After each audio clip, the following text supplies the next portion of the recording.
ശരിയാണോ? ഭർത്താവിന്റെ ക്രൂരതയ്ക്ക് കൂട്ടുനിന്നിട്ട് പണത്തിന് വേണ്ടി മക്കളെ കൊലയ്ക്ക് കൊടുക്കാൻ പോലും മടിക്കാത്ത നിങ്ങൾക്ക് അവരുടെ മനസ്സറിയാൻ കഴിയില്ല. പക്ഷെ ഞങ്ങൾക്ക് അവരെ അറിയാം. അറിഞ്ഞുകൊണ്ട് തെറ്റൊന്നും അവർ ചെയ്യില്ല. അമ്മയ്ക്ക് മക്കളെ വേണ്ടായിരിക്കും, പക്ഷെ ഞങ്ങൾക്ക് ഭർത്താവിന് വേണം. പൊന്നും പണത്തിനേക്കാളും ഞങ്ങൾക്ക് വലുത് അവരാണ്. നിങ്ങൾ വാ. എന്റെ മക്കളെ നിങ്ങളെ പോലീസുകാർ വിട്ടോടാ. അവര് നിങ്ങളെ ഉപദ്രവിച്ചോ? വേണ്ട, ഒന്നും പറയണ്ട.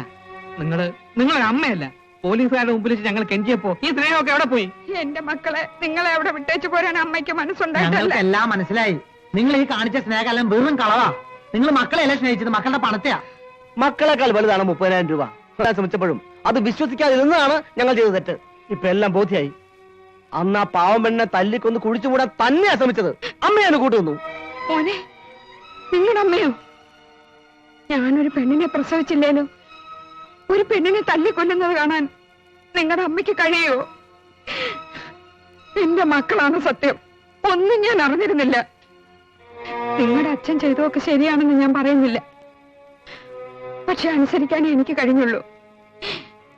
ഇല്ലെങ്കിൽ ആ പെണ്ണിന്റെ അവസ്ഥ പണ്ടേ എനിക്കുണ്ടാകുമായിരുന്നു.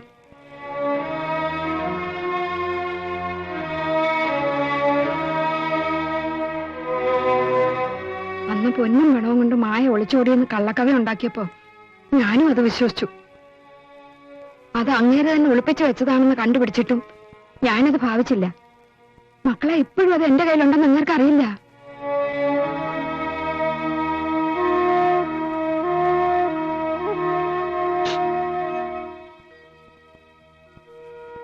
നേരത്തെ ദേഷ്യത്തിന് നിങ്ങളോട് വല്ലതും പറഞ്ഞിട്ടുണ്ടെങ്കിലും അത്ര വലിയ പാവയൊന്നുമല്ലേ അമ്മ.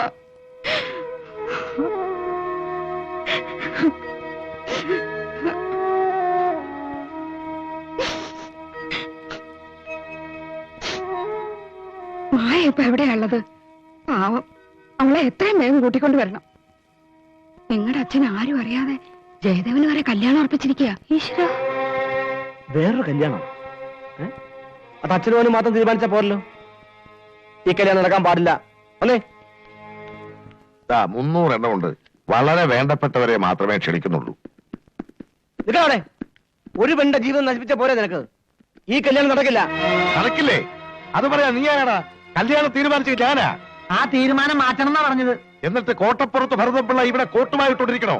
അന്ന് കോട്ടപ്പുറത്ത് നിറവാടിന്റെ ഉച്ചയിൽ വെള്ളക്കാക്ക മറന്നു പറക്കും. പറക്കണോ പറപ്പിക്കണോ എന്ന് ഞങ്ങൾ തീരുമാനിച്ചോളാം. ഇത്രയും കാലം നിങ്ങൾ പറയുന്ന അനുസരിച്ച് ഞങ്ങൾ ഇവിടെ ജീവിച്ചു. ഇനിയും ഞങ്ങളെ വിടികളാക്കാന്ന് വിചാരിക്കണ്ട. നിങ്ങൾ ആ പാവപ്പെട്ട പെണ്ണിനെ എന്താണ് ചെയ്തത് ഞങ്ങൾക്കറിയാം. ഈ വീട്ടിൽ കഴിയേണ്ട പെണ്ണാണ് അവൾ. എത്രയും പെട്ടെന്ന് അവളെ ഇവിടെ കൂട്ടിക്കൊണ്ട് വന്നേ പറ്റൂ. എടാ മക്കളെ, നിങ്ങൾ എന്ത് കണ്ടിട്ടാണെന്നും ആരുടെ വാക്ക് കേട്ടിട്ടാണ് ഈ നെഞ്ചു വിരിക്കുന്നതെന്നും എനിക്ക് നല്ലതുപോലെ അറിയാം. അച്ചുവാക്ക് കേട്ട് തകളിക്കണ്ട. ഇത് ഇവന്റെ സ്വന്തം കാര്യമാണ്. ഇത് തലയിടാൻ നിങ്ങൾക്കാർക്കും ഒരവകാശവുമില്ല. ഉണ്ട്. ഇതൊരു കൂട്ടുകുടുംബമാണ്. ഇവിടെ നടക്കുന്ന ഓരോ കാര്യത്തിലും ഇടപെടാനുള്ള സ്വാതന്ത്ര്യവും അവകാശവും ഞങ്ങൾക്കുണ്ട്. സഹദേവന പറയുന്നേ, ഈ വിവാഹം നടക്കില്ല.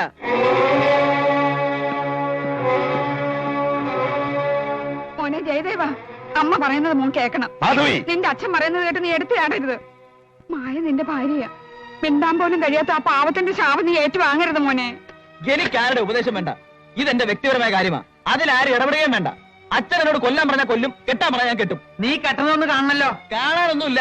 മുന്നോട്ട് വെച്ച കാലം പിന്നോട്ട് എടുക്കുന്ന പ്രശ്നമില്ല. എങ്കിലും അയ്യോ എന്താ അച്ഛൻ എന്തെങ്കിലും പറഞ്ഞെന്ന് വെച്ച് നിങ്ങൾ തുടങ്ങിയാലോ? പ്രായത്തിന് മുത്താളാണെന്ന വിചാരമെങ്കിലും വേണ്ടേ? പോയേ, ഒന്ന് പോകാൻ.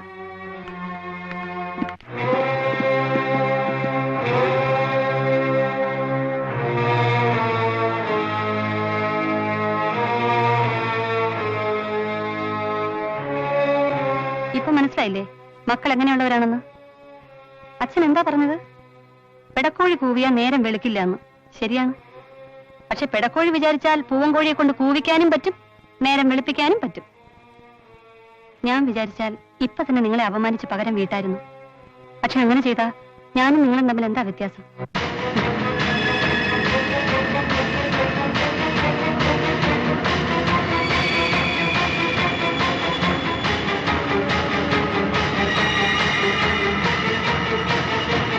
പിന്നെ ഈ പെണ്ണിനെയും കൂടി അങ്ങ് പറഞ്ഞയച്ച സ്വസ്ഥായി. തിരക്കിയപ്പോ നല്ല കുടുംബക്കാര്. നല്ല വിദ്യാഭ്യാസവും ചെക്കനുണ്ട്. ഒളിവും മറവും ഇല്ലാതെ എല്ലാം വെട്ടി തുറന്ന് പറയുന്ന പ്രകൃതമാ പിള്ളേടേത്. അത് ഞങ്ങൾക്ക് ഇഷ്ടമായി. ആ വന്നല്ലോ. നമസ്കാരം. പിള്ളേരുടെ കാര്യം തന്നെ ഞങ്ങൾ പറഞ്ഞുകൊണ്ടിരുന്നത്. എന്താ വല്ല പ്രശ്നം ഉണ്ടായോ? എന്ത് പ്രശ്നം? അല്ല, ഒരു കല്യാണം നടത്തിയെടുക്കുക എന്നൊക്കെ പറഞ്ഞാൽ ചിലരെ കാര്യമാണോ? എന്തെല്ലാം പ്രശ്നങ്ങളാ. അതെ അതെ, ഒന്ന് തീർന്നു കിട്ടിയാലേ സമാധാനമുള്ളൂ ഞങ്ങൾക്കും. അങ്ങനെ ഒരു കീഴ്വഴക്കമില്ലെങ്കിലും മൂക്കിന് താഴെ കല്യാണം നടക്കുമ്പോ ചെറുക്കന്റെ വീട്ടുകാര് പെണ്ണിന്റെ വീട്ടുകാര് എന്നൊക്കെ പറഞ്ഞ് മാറി നിൽക്കാൻ ഒക്കുവോ? അതുകൊണ്ട് വന്ന് അന്വേഷിച്ചിട്ട് പോകാമെന്ന് കരുതി. അതല്ലേ അതിന്റെ ഒരു മര്യാദ. ആ സന്തോഷായി. ഇരുന്നാട്ടെ. ഇരുന്നാട്ടെ. ആർക്കാണ് ഇവിടെ കല്യാണം നടക്കുന്നത്? ചുണയുള്ളവന്മാർ ഇറങ്ങി വേടാ. ഈ മഹാദേവന്റെ കൊക്കിന് ജീവനുണ്ടെങ്കിൽ ഈ കല്യാണം നടക്കില്ലടാ പുല്ലേ.